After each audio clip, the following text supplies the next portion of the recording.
Police all over the country tell us the sale of sex has dramatically increased with the advent of internet classified ads. 2 years ago, a public outcry led Craigslist to shut down its sex ads, but much of their business went to another website, Backpage.com. It's a battle that's been waged on street corners since there were street corners. Sex for sale. But cops say the red light district is old school. You want to go buy a tennis racket, you can buy that on Backpage.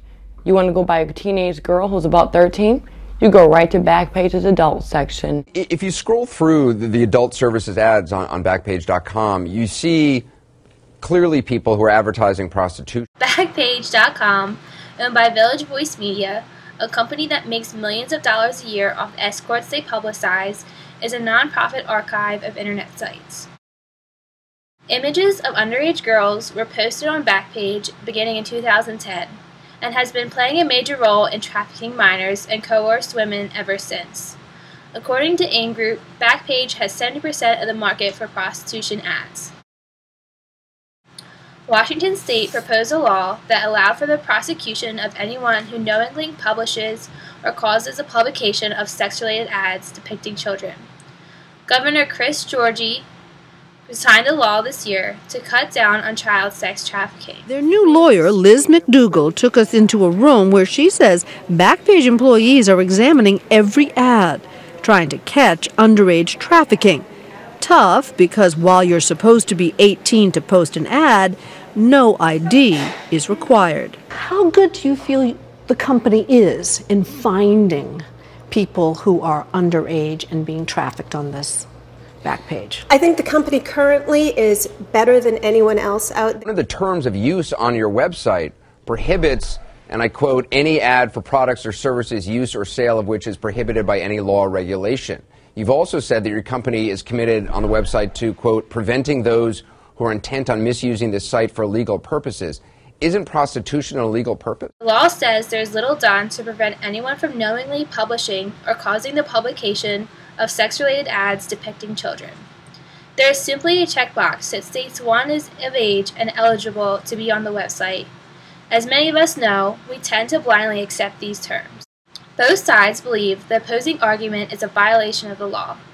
Defenders of Backpage believe it violates the First Amendment, freedom of speech, whereas supporters and sponsors of the new laws believe that websites escorting advertisements violate the 14th Amendment, which state deprives any person of life, liberty, and property. In addition to the right of life, liberty, and property, was given the right to equal protection of laws. So why aren't the young children and coerced women who are unrightfully portrayed in sex-portrayed ads not being equally protected by the government? Why was a 15-year-old girl drugged, tied up, raped, and sold to Johns through Backpage, and yet a government official is defending the rights of those Johns and pimps? Commercial child sex exploitations is claimed to be a complex problem both on the streets and online, and must be approached intelligently. With proper support of the government, the law, and general population, along with an intelligent and effective strategy, destructing Backpage's escorting advertisements will be the first step of many that will result in the betterment of society. First, by requiring the age of females portrayed, in a perfect world, this would end the predators from using children. However, this at least will complicate the lives of the pimps and Johns. Also, if this law is enforced on Backpage, this will instill fear about the other possible online trafficking outlets.